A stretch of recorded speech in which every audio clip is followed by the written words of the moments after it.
साहब गृह मंत्री विजय शर्मा जो यहाँ के विधायक भी हैं, वे कवर्धा पहुंच चुके हैं पीड़ित परिवारों से मिलने। पीड़ित परिवारों से उन्होंने मुलाकात की और उन्हें आश्वस्त किया कि दोषियों पर कार्रवाई होगी और निर्दोष लोगों को छोड़ दिया जाएगा। जो भी कार्रवाई होगी उस बारे में सारी जानकारी उन्होंने प्रेस से संबोधित करते हुए बताई। कवर्धा के जो एसपी थे अभिषेक पल्लव, उन्हें प्रमोशन दिया गया है। उनको हटाया तो जरूर गया लेकिन उन्हें प्रमोशन दिया गया। इस बारे में वे कुछ नहीं कहा, उन्होंने बस कहा कि उनका तबादला कर दिया गया। आइए सुनाते हैं आपको अरुण साहू उप मुख्यमंत्री ने क्या क्या बातें कही। बातें हुई, उनसे क्या चाहते हैं, आपकी तरफ से क्या मदद दी जाएगी? मुख्यमंत्री माननीय विष्णुदेव साय जी के निर्देश पर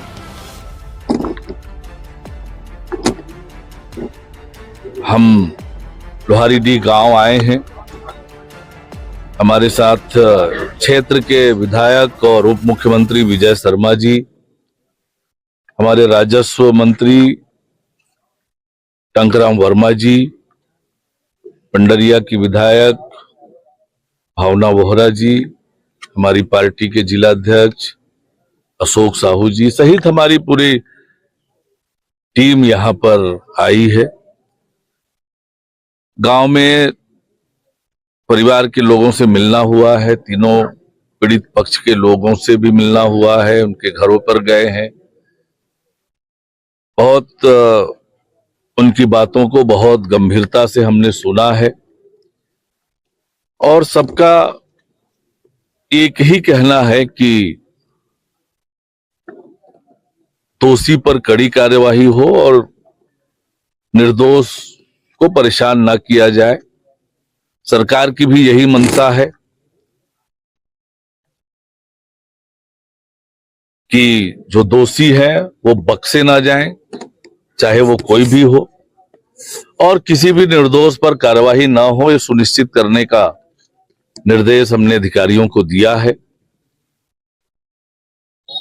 प्रशांत साहू की मौत हुई है, उनकी माताजी के नाम पर सरसेतनबाई साहू के नाम पर मुख्यमंत्री जी ने जो घोषणा की थी, विजय शर्मा जी के आग्रह पर 10 लाख रुपए का चेक उन्हें सौंपा है। और ये राज्य के इतिहास में इतनी बड़ी कार्यवाहियां नहीं हुई है। कलेक्टर एसपी का ट्रांसफर हुआ, एडिशनल एसपी सस्पेंड हुए, कुछ पुलिस के अन्य अधिकारी सस्पेंड हुए, पूरे थाना के स्टाफ को लाइन अटैच किया गया। और आज हम सभी जिम्मेदार लोग गांव में आए हैं, सभी घरों में गए हैं, परिवार से मिले हैं, उनकी बात सुने हैं और उनकी बातों को सुनकर जो भी सरकार के लेवल पर करना है वो करेंगे। और ये सुनिश्चित करने का काम करेंगे कि दोषी बख्शे ना जाएं और किसी भी निर्दोष पर कार्यवाही ना हो, ये सुनिश्चित करेंगे। अच्छा, प्रशांत के परिवार वालों को मुआवजा दिया गया, बाकी 2 अन्य परिवारों को भी दिया जाएगा क्या? देखिए, जो सरकारी पद्धति है, सरकारी व्यवस्था है, उसके हिसाब से जो प्रावधान है उसके हिसाब से कार्यवाही होगी। आज तो हमने सबकी बात सुनी है, माननीय मुख्यमंत्री जी तक ये सारी बात हम पहुंचाएंगे और जिस तरह के तत्परता से कार्यवाही राज्य सरकार ने की है वो एक उदाहरण होगा। 3 मौतें हुई है अलग अलग कारणों से और तीनों के परिजनों ने अलग अलग बातें बताई, समस्याएं बताई है। कैसे समाधान हो पाएगा तीनों से और किस तरह से घटना की निष्पक्ष जांच होगी,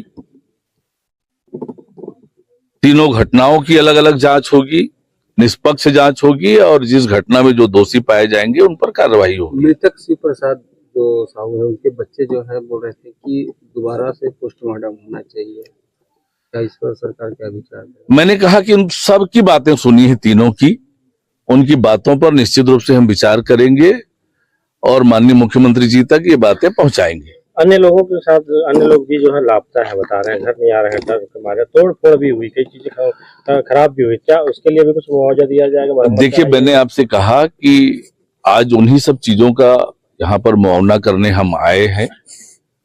माननीय मुख्यमंत्री जी तक अवगत कराएंगे सारी बातों को और फिर उनके निर्देश पर आगे की कार्यवाही होगी। लगातार हमारे उप मुख्यमंत्री जी विजय शर्मा जी जो क्षेत्र के विधायक हैं, गांव के लोगों से लगातार संपर्क में हैं। आपने गांव के लोगों की बातें सुनी होगी और ये सरकार की संवेदनशीलता का इससे बड़ा उदाहरण आपको मिलेगा नहीं। विपक्ष लगातार जो है सरकार को घेर रही है, उसके लिए क्या कहेंगे? ऐसी घटना पर राजनीति करना ये कांग्रेस की आदत है। पर जैसे मैंने कहा कि सरकार ने घटना को जितनी गंभीरता से लिया है, तत्परता से कार्यवाही हुई है। आज इस गांव में सरकार के 3 मंत्री, 2 उप मुख्यमंत्री, मंत्री, विधायक, पार्टी के जिलाध्यक्ष गांव में आज मौजूद हैं, एक एक व्यक्ति से मिल रहे हैं। क्या भूपेश बघेल जी बताएंगे कि पिछले 5 सालों में कितनी घटनाएं हुई जब इस तरह की तत्परता सरकार ने दिखाई, किसी हवलदार को सस्पेंड किया। बिरनपुर की घटना आप सबके जेहन में होगा, क्षेत्र के विधायक नहीं गए उनके घर और क्या कार्रवाई हुई सरकार की ओर से। कितने घटनाओं का फेहरिस्त बता दूंगा जिसमें जांच तक नहीं हुई, कोई क्षेत्र का उनका विधायक नहीं पहुंचा, मंत्री नहीं पहुंचा। आज ये राजनीति करने आए हैं। इस गांव के ऊपर इतनी बड़ी घटना हो गई है और राजनीति इनको सूझ रही है। राजनीति इस तरह की घटनाओं पर ना करें। सरकार की संवेदनशीलता, सरकार की तत्परता का इससे बड़ा उदाहरण आपको नहीं मिलेगा। जिस प्रकार से सरकार ने तत्परता से कार्यवाही की है और हम सब यहां मौजूद हैं। परिवारों से आपने मुलाकात की है, क्या निष्कर्ष निकल के सामने आ रहे हैं? मेरी कई बार मुलाकातें हो चुकी हैं। अब निष्कर्ष निकालना कोर्ट का काम है, कोर्ट में निष्कर्ष निकलेगा। महसलन मैं इतना जरूर समझ रहा हूं अभी कि चाहे कोई भी परिवार हो, पहली बार में आप शिव प्रसाद का विषय लें, दूसरा आप रघुनाथ जी का विषय लें, तीसरा आप चाहे प्रशांत जी का विषय लें, कोई भी विषय हो, सब दुखद है। परस्पर कुछ वैमनस्यता, कुछ विवाद का कारण भी इसके पीछे है, पूरा गांव जानता है। जो भी हुआ है सब दुखद है, ऐसा नहीं होना चाहिए। यहाँ पर रघुनाथ जी का घर भी हम लोग देख के आए हैं, भयंकर तरीके से जला है, भयंकर तरीके से हत्या हुई है, आगजनी हुई है। उनकी पत्नी भी लगभग, पूछा डॉक्टर से मैंने, तो 60-70% जल चुकी हैं। ये स्थिति है। क्या लगता है इस घटना के आगे पीछे जो है किसी का हाथ होगा या किसी नहीं, वो जो विवाद पहले चलता रहा है उसके कारण है। साल भर पहले की बात भी गांव वाले बता रहे थे कि एक और ऐसी घटना हुई थी जिसमें कोई और घर जल गया था, परंतु उस पर उस समय पक्ष विपक्ष सोचकर कार्यवाही नहीं की गई थी। और इसी का परिणाम है, इसी की परिणति है। जब एक बार कुछ घटना होती है, उस पर पुलिस संजीदा होकर कार्यवाही नहीं करती है, तो फिर वो घटना बाद में बड़े रूप में परिणित होती है। ये 100 बार देखा गया है। ये बहुत सारे अध्ययन का निष्कर्ष भी है। तो नहीं पिछली बार किया गया था, अगस्त बता रहे हैं, अगस्त 2023 की बात है, नहीं किया गया था। तो इसलिए वह भी बड़ा विषय है इसके। इस गांव में एक चीज खुलकर सामने आई है कि राजस्व को लेकर के विवाद बढ़ा है। राजस्व मामले हाँ, मैंने परिवार ही है लगभग एक पूरा, ऐसा है। समाज तो एक ही है गांव में, परिवार भी लगभग है। तो विवाद ऐसे ही 1-2 विषयों को लेकर के बढ़ा है, जो बहुत आगे बढ़ गया।